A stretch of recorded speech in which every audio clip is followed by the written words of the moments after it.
Hello, this is Lynn Fraser with the Killaby Center for Recovery and the Radical Recovery Summit. And I'm here today with Mark Wolynn. He is an expert on inherited family trauma. And we met a couple of years ago at the Science and Non-Duality Conference. And I attended his workshop. I've read his book. And Mark, you've been at the leading edge of research and understanding on how families affect addiction and how trauma is generated through families. And maybe you could start by talking about your work. Inherited family trauma, this is the field I accidentally fell into many years ago. And I see myself as the guy with the flashlight, shining it on the symptoms and behaviors that we can't explain. And my work is about helping both clinicians and non-clinicians to recognize the importance of generational trauma and its biological effects on, subsequent generations. I've developed a way of looking at trauma language, both verbal and nonverbal, which we can get into more, but helping us become detectives of this unconscious language, this trauma language that explains the mysteries that we live with, the unexplained fears, the anxieties that strike suddenly, the depressions that we never get to the bottom of. We may carry the symptoms, but often they don't originate with us. Like the title of the book, it didn't start with us. These symptoms could be the residues of trauma in our family history that we've biologically inherited from parents and grandparents. So, when somebody has an understanding of their family history, how does that help? Like, I have some answers to that, but I'd love to hear your answers to that. How does that help us to know that this is passed down through families and how knowing our history is helpful?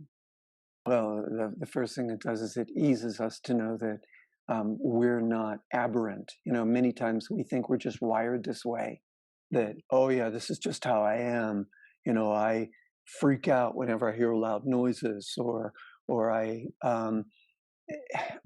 it's very helpful to be able to, again, be that detective, to follow this trauma language or these trauma patterns, or the non-verbal elements, our symptom picture, and be able to see where it originates, because it eases. It isn't how we heal. That's just the first step. But it eases. Many of us are walking around with a sentence, um, uh, I deserve to die, or I'm a terrible person, or I'll harm a child. And when we realize that the origin of these fears, these behaviors, these sentences, this language doesn't begin with us, it, it, it begins to ease something inside of us. Uh, because for a long time we just felt we were wired in this way. You know, um, let's say our parents or our grandparents, they lost a mother or a father when they were young, or they were sent away, or placed in an orphanage, or one of their siblings died tragically. Maybe dad was, walked with his little brother to the lake, and the little boy falls through um, the ice or drowns, and the father's only 7, but he blames himself. And that feeling of, it's my fault, I'm a bad person, I didn't save my brother, that language travels, that trauma, that fear, that experience travels forward in the generations. In other words, the trauma doesn't necessarily stop with the people who experienced it. The feelings, the sensations, specifically the stress response, can be passed down to children and grandchildren and express in trauma language. And we now have biological evidence for this. Hmm. But the healing itself, that happens through having an experience powerful enough to change the brain, which I'm sure we'll get into. Hmm. So, one of the things that was really helpful for me, and I didn't hear this from my mother, I heard it from her brother, my uncle, was that her mother had been sexually assaulted when she was in high school. And I always wondered why my mom was the way she was. Very cold, contained, never we never had the talk about sex. She didn't wanna hear about it. And it's, it was the 1950s and she was a housewife and she didn't wanna be, and there was a whole bunch of other things going on, of course. But it made so much sense to me when I knew that. It made her behavior seem less personal to me, made it seem like less of a rejection of me than something that was going on with her. And I could really see how that had come through the generations from her mom to her and to us. So I think it is really important that we know what our history is. It Yeah, helps to normalize it or something. yeah. I remember the very first case that taught me how to look for inherited family trauma. And this was the people weren't talking about generational trauma 30 years ago, Mm, and it was a time when I was working with a lot of self injurers. mm, And this one particular self-injurer, a cutter, she was a 24-year-old woman, had come to me with a behavior, and we couldn't locate it. She was cutting in an extreme way, in fact, so deeply that she would hit a vein or an artery and almost bleed to death. And it didn't make any sense. Most of the other cutters I'd been working with were making more superficial cuts in their body to have some type of control or to release some type of anxiety. But this particular woman, I'll call her Sarah for this talk, um, Sarah would almost bleed to death, and her parents would find her bleeding, and they'd rush her to a hospital, and they'd put her in a psych ward. They'd stop the bleeding and then put her in a psych ward for 3 to 4 weeks at a time. And my question, I was working with her at the time, why is this? What was going on? What was being trying to be communicated here in the way Sarah cut? And so one day after she was released, I handed her a pen and I said, "Here, Sarah, pretend this is your knife and show me exactly what happens when you cut." And I wanted to follow what I could observe as a somatic therapist. And so she placed the the pen to represent her knife at her arm, and all of a sudden I saw her eyes begin to glaze over, and she starts to dissociate. And I said, "Right there, what's that thought? What's that feeling? What's that impulse right there?" And Lynn, she turned to me and said, "I don't deserve to live." And here I am. I'm looking at a 24-year-old woman whose life has just begun. And I remember saying, "Sarah, what have you done? What did you do? Did you harm somebody? Did you take somebody's life accidentally? Did you cause an accident? Did you break up with somebody?" And she said, "No, nothing like that." And back then I knew nothing about intergenerational trauma. So we looked in her childhood. I figured it had to be something with her relationship with her parents. And she actually had this warm and loving and connective relationship with both her mother and her father. She was able to receive their love and nurturance. And so I figured it had to be an attachment. So we start to look early in, the birth experience and the gestation, the pregnancy.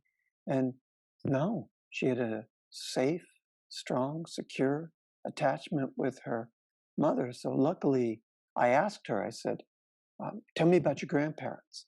And boom, she dropped the bomb. And I thank goodness I asked this question. But, uh, mm, her grandmother was an alcoholic. She had been driving the car drunk. Grandpa was in the passenger seat. She hit into a telephone pole. She lived. But grandpa went through the glass and got cut, lacerated on the glass, and bled to death before the ambulance arrived. And in that minute, the whole story was told. It was like, why she was almost bleeding to death, the nonverbal trauma language, why she cut so deeply, and why she almost bled to death every time she cut. And the verbal trauma language, which wasn't hers, which was, "I don't deserve to live, I deserve to die," which was her grandmother's feeling for taking the life of another person, particularly taking the life of her beloved. mm. And I knew exactly what to do because I was a student of psychodrama at this time. I put two chairs out in the middle of the floor and said, close your eyes. There's your grandfather, who she'd never met, and your grandmother, who she'd never met, Mhm. and see them there on the floor and tell your grandfather what you do. And with her eyes closed, she says, Grandpa, I cut myself.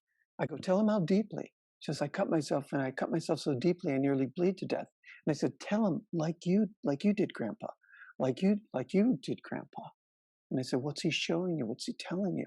And her eyes are closed, and she's having this experience that will be significant enough to change her brain. Um, she's having this experience. She goes, he doesn't want me to do this. He's telling me that every time I go to cut myself, to feel him there supporting me, holding me, protecting me. And um, so I said, okay, look at your grandmother. Tell her what you just told me, that you don't deserve to live. Grandma, I feel that I don't deserve to live. Tell her what you now learn. Grandma, that's how you would have felt. And what she's showing you, she's saying the same thing, that every time I feel like I don't deserve to live, to see that as hers and to breathe that feeling toward her. And she'll be there to hold me and protect me. Well, she goes home, does these two things, never cuts again. And what was interesting, Lynn, is I had her father come in to the session as well because he's the key here. Traumas pass forward when um, there's not been any resolution, when there's been a stuckness, a pushing away of something, a rejection. And of course, he rejected it, pushed away his mom for taking his dad's life. He blamed her for the death of his father and couldn't love her anymore because he was so enraged. And she died an alcoholic when he was about 20, and his father died when he was about 12. And he couldn't grieve the father either because every time he would try to grieve his father, his rage toward his mother would come up, or he'd have to think of the gruesome images of his father's deaths. Both of these things would block the grief. So with the father in my office, I had Sarah sitting over on a couch watching. I did the same thing. And I asked the father this key question: why? And of course, this is a source of addiction, a lot of addiction. Why did your grandmother, I'm sorry, why did your mother drink?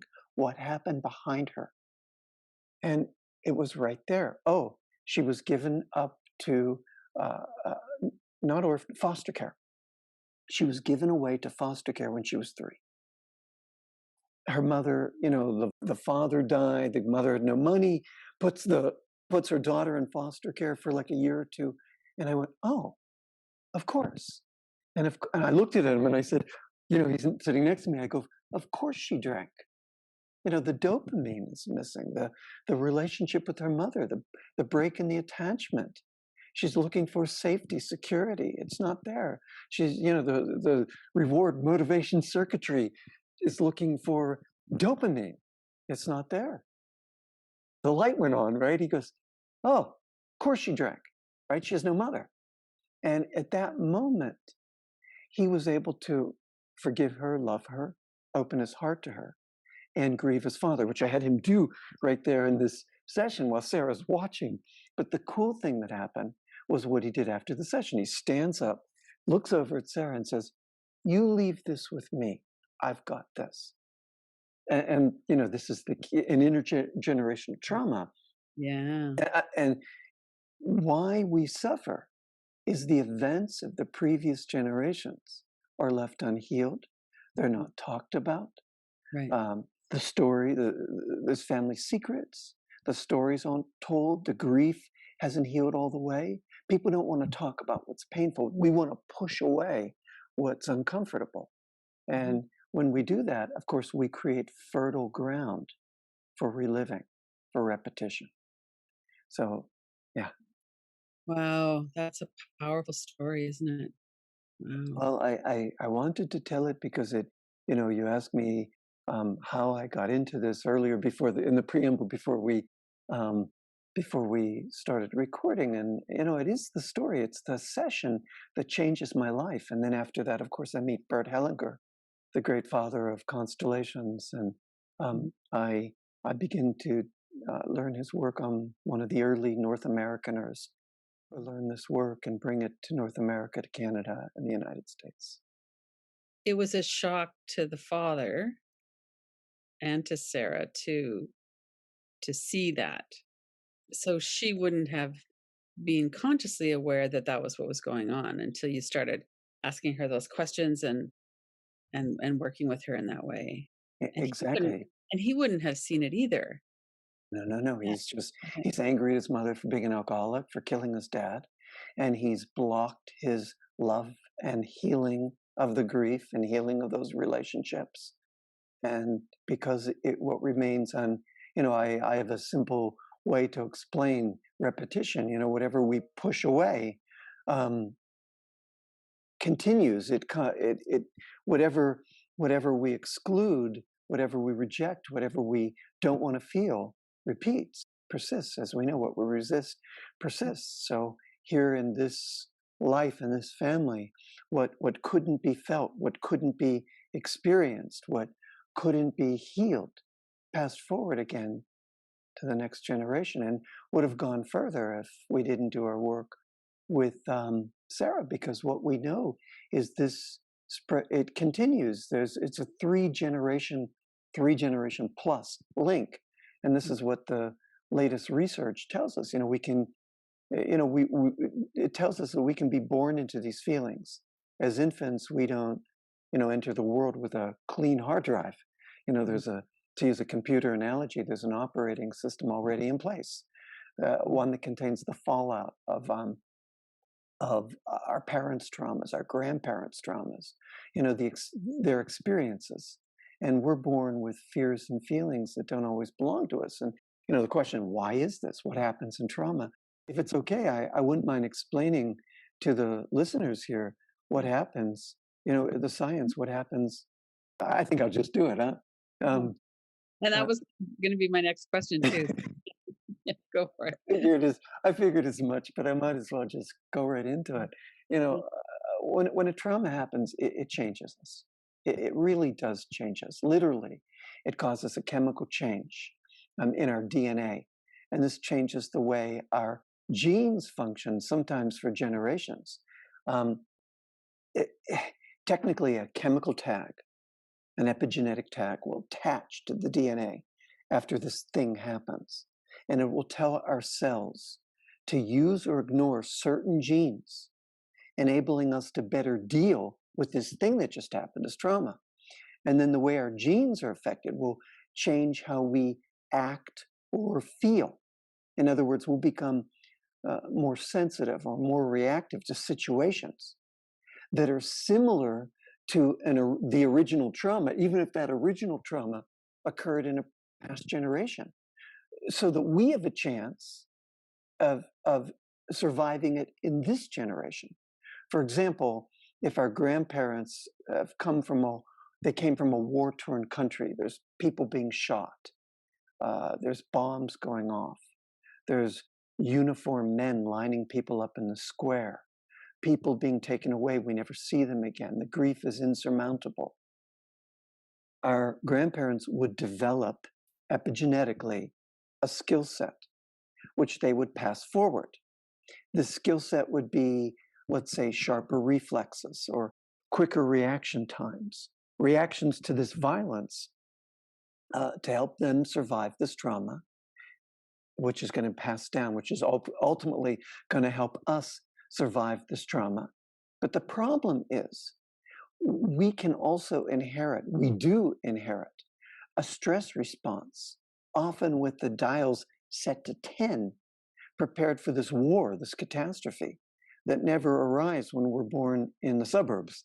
And we rarely make the link that our anxiety, our hypervigilance, our depression, our shutdown is connected to our parents and grandparents, like Sarah and her father. We just think we're wired this way. What I was saying in the beginning, we're walking around thinking, this is how I am. I just feel terrified when I see policemen in uniform, going Mhm. back to the grandparents seeing soldiers in uniform, or when I hear loud noises. going back to the previous generations with bombs and bullets. And these gene changes, as we're now learning, these are what's transmitted to our children and then to our children's children. And I could go on and on about the science. I'll just say maybe a couple things. Rachel Yehuda, we all know who she is. She's the person who works with the Holocaust survivors and finds out that it's not just the survivors, but it's their children that are having the same trauma symptoms as the Holocaust survivors. The children are having the same trauma symptoms. And then she's finding the same physiologic mechanisms, specifically the low levels of cortisol, the stress hormone that gets us back to normal after a stressful event. And she's also the one who does that study with the children of the World Trade Center that are mothers who were pregnant at the World Trade Center when the buildings were brought down. Their children, if the mothers went on to have PTSD, their children went on to have PTSD. Here's a sentence she tells us that you and I are 3 times more likely to have symptoms of post-traumatic stress disorder if one of our parents had PTSD. And as a result, we're more likely to struggle with anxiety and depression. And these patterns, they can be observed in humans for 2 generations. That's because it takes 12 to 20 years to get a generation in humans, which is why we've gone to mice and rats. Why we look at, when working with mice, you can get a generation in 12 to 20 weeks. But what's more significant is mice have a similar genetic makeup as humans. Over 90, 92, 93% of the genes in humans have counterparts in mice, with over 80% being identical. And you can see when little mice are traumatized, the effects can be physiologically, biologically, molecularly observed for 3 generations. There's this one study at Emory Medical University, Emory Medical School in Atlanta, where they take male mice and make them afraid of this cherry blossom-like scent. Every time the scent goes into the cage, they shock the little mice. And they already find epigenetic changes right in that first generation. Their brains grew. There were enlarged areas where a greater amount of smell receptors lived in their brains, so the mice could detect the scent at lesser concentrations. They could protect themselves because I can smell it more quickly. I can go into a bracing response or a stress response. So their brains had epigenetically adapted to protect them. So the researchers had an idea. What if we take some of that sperm, because they could notice the change in the blood, the sperm, and the brain. They took the sperm, they injected it into female mice who weren't shocked. And these female mice became impregnated with the mice of the shocked male mice. And the amazing thing is what happened in the 2nd and 3rd generations. The offspring, it became jumpy and jittery just by smelling the smell. They had inherited the stress response without directly experiencing the trauma. That's incredible that they can see that in a lab, because it really makes a lot of sense. Like, our nervous system, our brains are always trying to protect us. So what's happening in our stress response is never random. It always makes sense, right? And so to be able to have better smell receptors, that completely makes sense. So one of the things I hear people talking about with intergenerational trauma is, if you're in utero and your mom has a lot of stress or anxiety, or there's some kind of fear or trauma, then you're just awash in the adrenaline and cortisol and all of the stress hormones. And Totally. then she's probably not as able to have a secure attachment with you. So then you're feeling disconnected. She is. And so you can see how in our bodies and nervous systems and hormonally and chemically it happens. And then what I'm really interested in, though, is this piece around a specific traumatic event also being tagged somehow. So when you were talking about Sarah, it's like, I don't deserve to live, and she's cutting herself so deeply. What's your thinking on how that gets passed along? Brilliant. Yeah, yeah. Good. Thank you. That's a great question. I talk a lot about this idea of trauma language, but how does it get formed? So, not only when a trauma happens, we're changed chemically, molecularly. I've discovered that when a trauma happens, clues are left behind in the form of emotionally charged words and sentences that form a breadcrumb trail. And if we learn how to follow this breadcrumb trail, it's like finding the missing piece of the puzzle, which allows the whole picture to come into view and can finally give us this context for, why we feel the way we feel. And it's essential we learn to listen to this trauma language because, as we know from trauma theory, when a traumatic event happens, significant information bypasses the frontal lobes. So the experience of exactly what happens in the trauma, it can't be named or ordered through words because our language centers get compromised. And then without language, our experiences are stored as fragments, fragments of memory, fragments of body sensations, fragments of images, fragments of language, which I focus on a lot, the fragments of language, fragments of emotion, even fragments of memory. For example, you talked about your mom's sister being having a sexual trauma. Her children might have the same feelings, like they could have been traumatized sexually, and it's not their trauma, but they have the images, the memories, the sentences, the language. It's like in a trauma, the mind disperses, Lynn, and essential elements, they get separated. We lose the story of the trauma.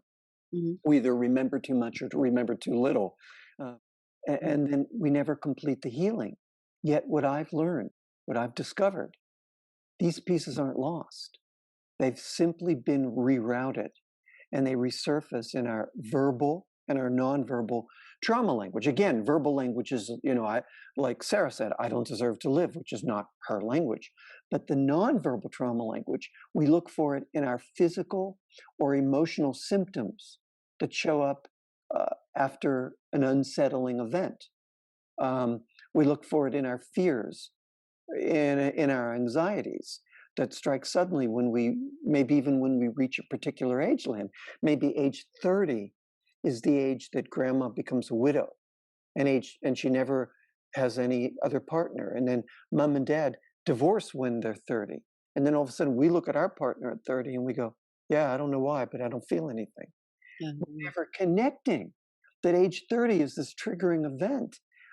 It's not just ages, well, I can get into that later when we talk about what are some of the signs of inherited trauma, but I want to first talk about this idea of nonverbal trauma language. So, an age, or there's a depression or a destructive behavior, a self-sabotaging behavior, or we go back into a binge, an eating binge, a drinking binge, a drug binge, after a situation that's similar to some trauma in our family history, perhaps even the trauma you were talking about, an attachment trauma that occurred in utero when our mom's dad died, or our mom and dad were fighting, or our mom didn't get enough juice from her mother and can't give us enough dopamine, enough juice, because she didn't get enough. So this similar event happens that's adorned with loss, and all of a sudden our behaviors start to become enacted.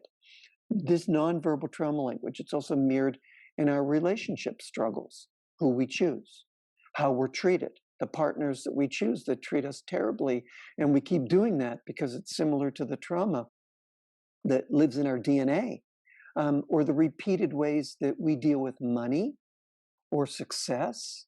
We shoot ourselves in the foot. We self sabotage every time we have, because we're not able to keep what we have because perhaps we lost it in utero. Every time we don't have our mother's shining light of attunement, um, we don't believe we're going to have it, and we don't believe that we can keep it. So often we repeat patterns of of not being able to have. I often say is the um, mom is the template for abundance, having enough and getting enough. Mhm. And when we didn't have enough or get enough, often we don't have enough and don't get enough because we continue the trauma pattern.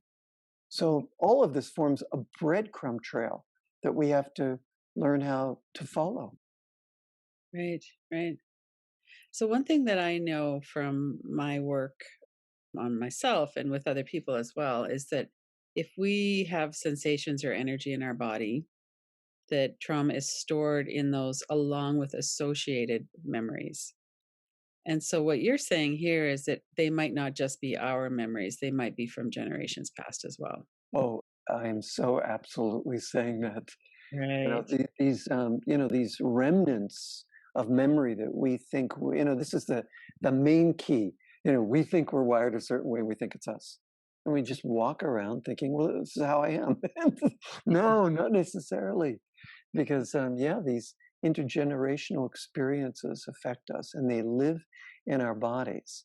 They live in our cells, really, in the way our DNA expresses as as behaviors and feelings and sensations and adaptive behaviors that Right. Right. exist because of this trauma. Resmaa Menakem wrote a book called My Grandmother's Hands. Are you familiar with that book? I'm not. It's a beautiful book, and it's about racialized trauma. And he's a somatic experiencing practitioner and a therapist, and has he's a black man, and he has a real something that was kind of new to me anyway, way of talking about white people blowing their trauma through black bodies. And he Oh, talks about the Middle Ages in Europe and the brutality of white people to other white people, and how because we haven't resolved that we have this stored in our systems, and then it comes out in all kinds of really horrible ways. yeah, I love it. I love that. White people blowing their traumas into black bodies. Wow. Yeah, that makes a lot of sense. Look, we're all children, and children express what's unresolved between the parents or what's unresolved behind the parents. And Mhm. as children, our children also mirror to us as parents what we felt at their age, but we have long ago pushed away, we've long ago suppressed it. And again, we're those children born with just what we're talking about here: fears, feelings, symptoms, rage, anger, unexpressed healing that didn't always start with us. And we know hurt people, Yeah, we do, unfortunately. Yeah, don't we? yeah. So if you start working with someone, do you mostly work with families or do you work with individuals? I mostly work with individuals. Now with COVID, I was the guy that before COVID, I was the guy that used to travel around the world, on all the most continents, and lead trainings in inherited family trauma or do family constellation workshops. Now I work, I give online trainings, which or have online trainings that people can purchase, and or I work one on one with individuals. So people could get on your waiting list to work privately with you, but they could also take some of your trainings. Absolutely, or they can work with someone who's trained by me. I have some really good people as well. Mm. Yes. So what would somebody kind of expect? I know it's all individual, but what's the general kind of beginning steps of starting to look into inherited family trauma for somebody? Yeah. So again, sorry to go back to my book, but I do that. I'm going back to my book for a reason because it's three parts really. In the first part of the book, I teach us how to be detectives of our trauma language. How to hear and listen to and watch our symptoms, behaviors, and the words we say. One of those questions you'll remember from the book, I asked what is your worst fear? If the worst thing happened to you, if things went terribly wrong, if things suddenly fell apart, I find the answer to that so potent. And it can tell us whether we carry generational language Mhm. or attachment language. For example, if our language is, I'll be abandoned, rejected, left, um, given away, I'll be alone, I won't exist, I won't matter, I'll be annihilated. This is all attachment language. And then there's another stream of language that is generational language. I'll harm somebody, I'll hurt a child, I'll go crazy, I'll be locked up, I'll do something terrible, I'll be hated. This type of language makes us look back in the generations. So then the next part of the book, we do the traumagram, the genogram. Mhm. And we've gathered the language in the first part, we've linked it in the second part, and then the third part of the book is how we heal. We have to have images and experiences potent enough to change the brain. And then we have to practice the sensations and the feelings of these of these positive experiences, so we Mhm. can change our brains. And you know, uh, I feel like I'm just the bearer of bad news. I tell that we all are in the same boat. And the boat's sinking. But there's a lot of good news coming out there right now. Right. Researchers are able to reverse trauma symptoms in mice. That sounds small, but it's because they're little. But it's so not small, because it's how we heal. Um, when traumatized mice are exposed to positive experiences, it changes the way the DNA expresses. So Mhm. they take the same mice, that guy that made the mice fear the cherry blossom scent, Mhm. Brian Diaz, the same researcher, he taught the mice not to fear it by repeatedly exposing the mice to the scent, but not shocking them. And then these mice no longer showed the heightened sensitivity to the smell, to the scent. And what was more important is their sperm lost that fearful epigenetic signature that could pass forward to future generations. Technically, the positive experiences inhibit the enzymes that cause DNA methylation and histone modifications, which are two of the mechanisms of transgeneral epigenetic inheritance. The third large one is microRNAs, small non-coding RNAs. What we know um, from science is that RNA, just regular RNA, is copied from DNA, and it acts as a messenger to instruct the cell's ribosomes to produce specific proteins. But cells also contain these small non-coding RNAs that don't produce proteins, Lynn, and they piggyback onto the messenger RNAs, causing more or less of these proteins to be produced, affecting which genes get actively expressed.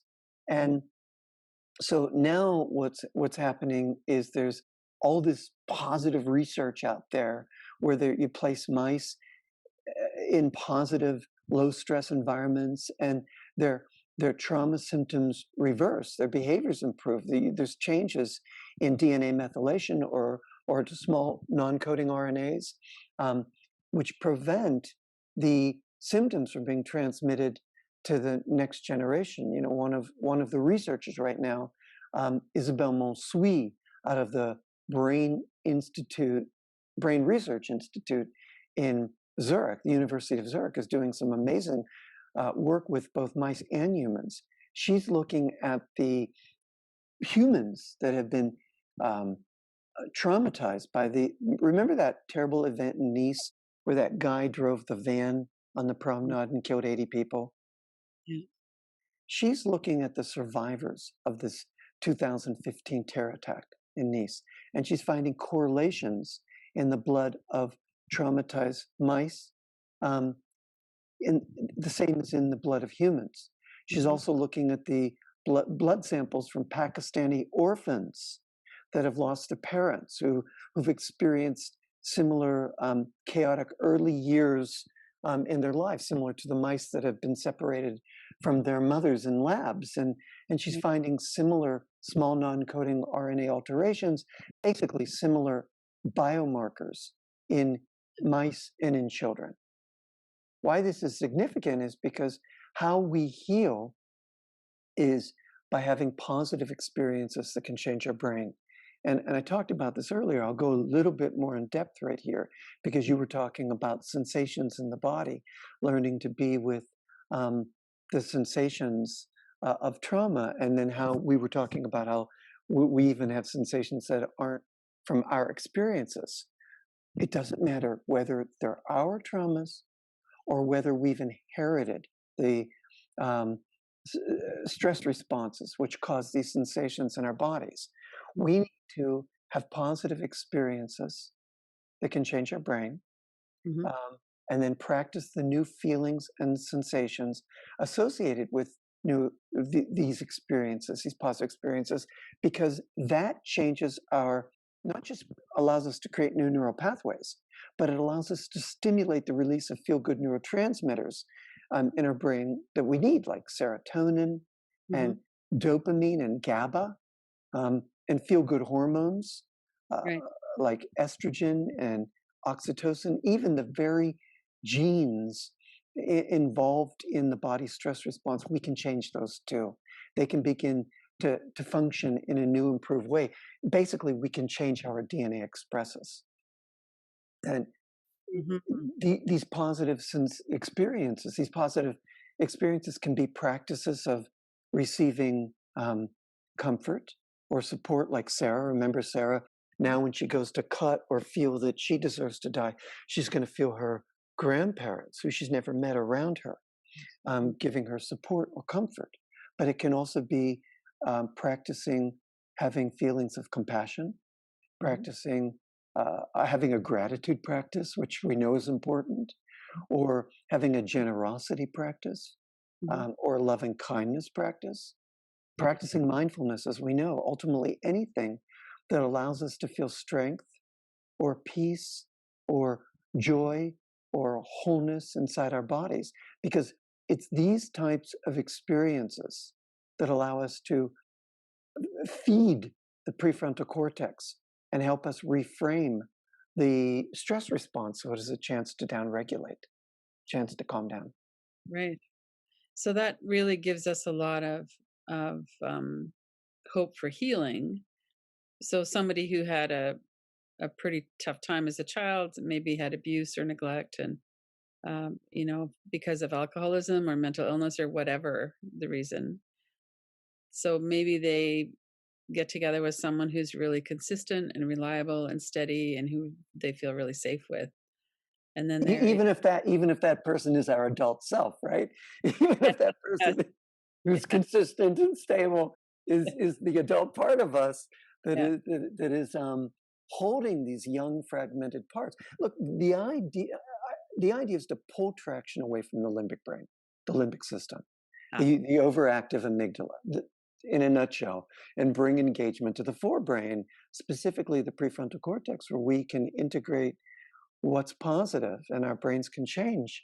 Um, to if I were to put it in a nutshell, we need to practice being with what's uncomfortable in our body, the uncomfortable sensations, until we can reach what's beneath them, the sensations we experience as life giving, sensations like pulsing, tingling, expanding, softening, my blood's flowing, um, waves of energy, warmth, and practice being with these positive sensations and then be able to hold this experience being with something positive like warmth, expanding, space, being able to hold it for at least a minute and mhm, then do that 6 times a day. So 6 times a day, being with positive experiences, that can be enough to change the brain. That can be enough to calm our stress response. So the key is, reminding ourselves to take time for positive experiences and let yeah, these sensations of these experiences affect us viscerally, physically. Trust the mhm. feeling of it in our body. Right, right. And so if we were to tie this into addiction, what would you say about that? Yeah. Well, so addiction, there's the main source, our mothers didn't receive enough attunement from their mothers, or something happened to them in utero. They were stressed. The baby before died. and they thought we would die too. The pregnancy was mom was spotting or almost ejecting the pregnancy, and she was terrified we wouldn't live, or she would lose the pregnancy, or she and dad are separating, or she and dad are fighting, or someone's cheating, someone's drinking, someone's threatening violence, or there's violence happening. Um, so, as we talked about, cortisol, adrenaline, the womb, we're being barraged with this experience of terror. Mom's fear is our fear. Mom's terror is our terror.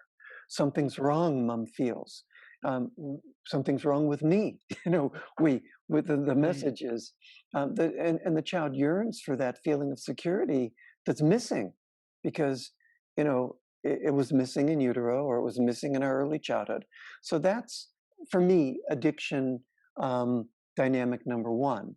Mom Mm. either didn't get enough to give it, or something happened in utero or when we were little, so there wasn't enough safety and security. And Mhm. so we yearn for this feeling of goodness, which we get in a drug or addiction. Another dynamic for me in my work is fathers who are missing or rejected or perceived as losers in the family, or disliked by the mother, and the child unconsciously continues the rejected behavior, or the rejected, a good way to turn our child into a drinker is to say, don't you dare drink like your father. It's Mhm. almost a prescription for saying, because the child will find a subterranean way, and a subterranean connection, an unconscious connection with his father, if the father's rejected. Mhm. So that's a second dynamic. Another dynamic is if our parents are alcoholics, a child continues it. Another dynamic is, a parent died young. And so our child unconsciously attempts to follow the dead parent through drugs or alcohol. Mhm. If you couldn't live fully, mom, if you couldn't live fully, dad, I won't live fully. So, yeah, a mother's stress in utero is number one, Mhm. because it impedes her ability to attune to her child. Um, but there's those other dynamics we need to look at as well. So, one thing as you're speaking about this that I'm kind of wondering about is it's pretty well known that children develop core deficiency beliefs because they take the blame on when there's insecure attachment or there's something going on and they can't fix it, they feel that there's something wrong with themselves. So when you said about, well, mom, if you can't live your full life, I'm not going to live mine either. Is that a similar dynamic or what's going on there? In my work, we call it unconscious loyalty.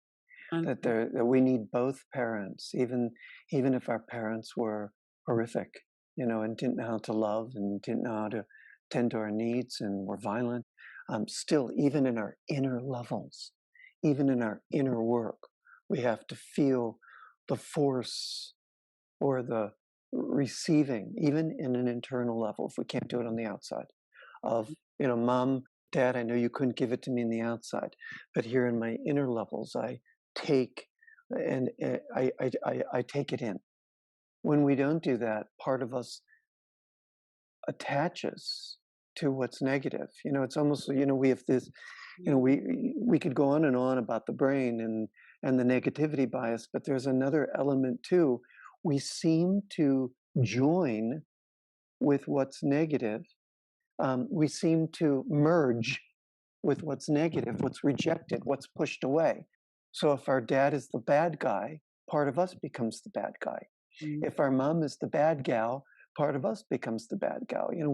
We sort of hook in to, as a way of joining. It's almost a way, this loyalty of saying, dad, you cheated on mom. I won't let you be the bad guy alone. I'll cheat too. Mhm. Mom, you gave away your child. I'll abort my first child. Mm. Mom, you gave children away. I'll give children away. Mom, you couldn't. You had a bad relationship where you were mistreated by dad. I'll have a bad relationship where I'll be mistreated by my husband. These unconscious loyalties, they don't make sense, but they exist in a subterranean level where we will bond with what's negative in that parent. So I always say to the parents, please talk nicely about the other parent, Mhm. support the other parent in your child, because the more the other parent is excluded, the more that child will find an unconscious way of joining that parent through what's negative. So the common divorce, bitterness, parents turning against each other, step families. Do you feel like this inherited family trauma comes through step parents as well, or is it always genetic? No, no, it's genetics. We're talking about inherited DNA expression, inherited gene expression. But step parents can cause trauma. They certainly can. They can mentor and Changes. be powerful figures or traumatic figures. Um, but Mhm. yeah, and that sense it causes trauma, but it's not heritable trauma. I wanted to get into they get your book, which is a really good place to start. They do the genogram and they go, wow, I have a lot of mental illness on aunts and uncles and grandparents, or I have addiction or something like that, or I have the inability to really feel and connect with people. What would you say are a couple of steps then? You've talked about some of them, like really focusing on positive experiences to heal, but do you have kind of a few things that you want to leave people with? I do. First of all, we have to follow the trail. Unfortunately, we have to, follow the trail of our behaviors, and because there's these triggers, we get married, that could be a trigger. Everything goes great, and all of a sudden, getting married um, uh, takes us into a deep feeling of being trapped because maybe our grandmothers were given away in arranged marriages as children, or we moved to a new place, and all of a sudden, hey, I just moved across the block, but I'm depressed, and all of a sudden, it's bringing up a trauma of our ancestors that were persecuted or forced out of their homeland. So we have to. Or we get rejected by our partner, and even if we were with a partner a short time, we feel like I'll never get over this because it takes us back to an earlier trauma, a break in the attachment with our mom in utero.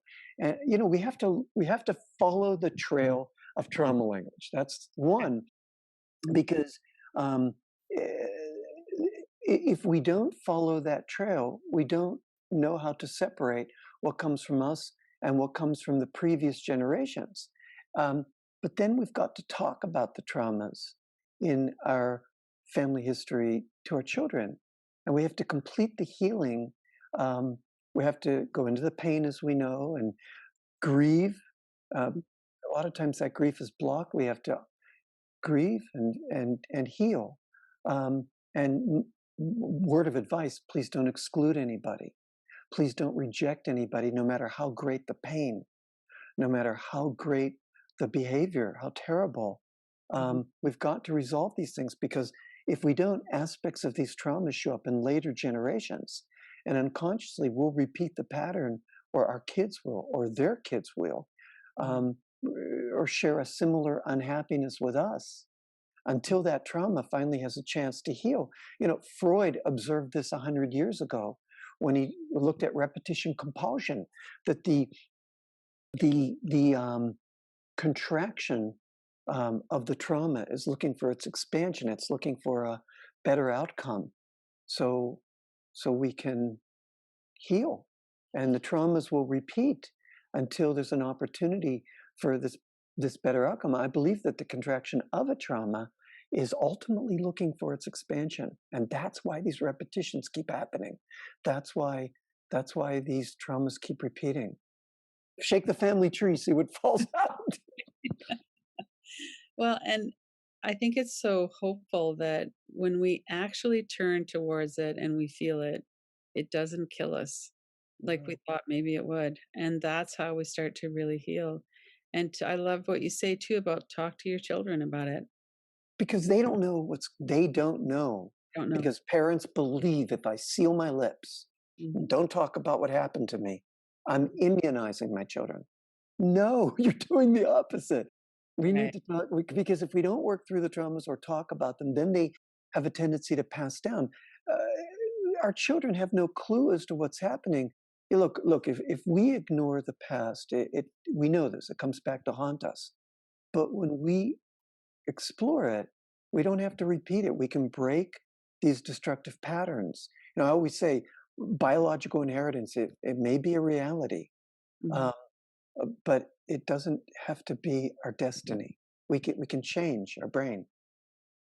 It's inspiring to think that our own healing can go down through the generations and heal. I didn't have enough healing when my son was young to do what I wish I could have done for him. And, I've done enough healing now that I have a really different relationship with him as well as with my grandchildren. And so that can be an inspiring thing to say, I don't want to pass this along, even though it might be, we might have our adult children are kind of out of the house, they're adults now. But there's still all of that healing that can happen between the generations. And I don't want my children and grandchildren to have this suffering. So that can make this work feel really worthwhile too. Oh yeah, and even our 30 or 20, 30, 40, 50-year-old children, we look them in the eyes and we tell them what happened. We take their hands and we say, when you were little, you can't remember this because your hippocampus hadn't formed connections to the prefrontal cortex at this point, obviously. Um, but here's what was going on. So our children have a hook on which to hang this coat they wear. Mm, hmm. Yeah, How important that is. yeah, Yeah. And so if someone is stuck in denial or shame or disconnection, then they're not going to be able to do that. yeah, yeah. It's so important. Mhm, We do our work. We know this. We know this. We know this. We know this. Do your work. Do your work. mm, Open your heart. Have a compassion practice. Have a gratitude practice. Have a generosity practice. Practice the sensations of these good feelings. mhm, In my work, I from the book I teach how we can have comfort and support, and then to practice the feelings of comfort and support. But it's not the only way. There's so many ways to um, take in something good from giving to someone else, from feeling, a tongue lin practice of mhm, breathing out, of good feelings. There's so much we can do. mhm. So do you find that when people do this work that they end up feeling compassion for parents, grandparents, other people who've hurt them? It is the goal of this work. You see, many people will come to me with not a bone of compassion for the mother that hurt them or the father that hurt them. Right. And that's how they come. They have no compassion for what happened to those parents when they were small. So I always open the back door. It's like, let's look back there and let's do the traumagram. Let's do the genogram and see what made your mom unfeeling, what made your dad violent. And we look at some of, in that part of my book where we do the core descriptors, we talk about the parents and, the core complaint and those 12 questions. And, it's an important winding process. And I think I do it well in the book is to take somebody from no compassion or no willingness to work with those parents, because I've thrown those parents. We have spiritual parents now. I just, heal with the great mother and you know, but those parents, I've tossed them. So I believe that in the book that, I can help people get to the other side of that to compassion. Yeah. Right. And that we're strong enough to do that. Yeah. Mm. Yeah. Yeah. Yeah, that's beautiful. Mhm. So how can people get a hold of you? Let's talk about that. And you have some Um, things that people can do online as well, and certainly your book. So yeah. let's give people those resources. Yeah, okay. My book, It Didn't Start With You, How Inherited Family Trauma Shapes Who We Are and How to End the Cycle. It won the 2016 Nautilus Award in Psychology. But it's also in 19 different languages, 20 now. We just got Greek. So 20 different languages. If English isn't your first language. Mhm. And my website is markwolyn, WOLYNN.com. And I just completed a great training, which is available on demand. Um, and I do advanced classes online, and I have a waiting list, but either I or one of my students can work with you. Right. And that would all be online now. People could work with you Yeah. online, which Yeah. I think that's a wonderful thing that's happened this year is that we have so much more access to people Yeah. and online trainings, but also working online individually as well and in groups. See, Yeah. that's a good reframe. That's a really good reframe, Lynn. We're in the midst of this pandemic, but it is really positive, all the availability Yeah. of wisdom and knowledge that, yeah, Mhm. yeah, Yeah. good. Yep. It's a good Finding. way to see it. Yeah. Well, thank you so much, Mark. It's been Oh, lovely talking with you. And I'm really glad that you could come here and work with us on this. This is a really important thing to understand and to integrate and assimilate into our life. oh, thank you for having me, Lynn. I really enjoyed our talk, and I'm grateful to be part of the conference here. Well, thank you. Welcome to the 2021 Radical Recovery Summit, presented by the Kilby Center for Recovery. This is Lynn Fraser, your moderator. This year, our theme is Feel It, Heal It, a new paradigm of recovery, featuring a diverse group of thought leaders and innovators, people who are working on the ground in the new field of addiction recovery. Go to radicalrecoverysummit.com to sign up and watch free.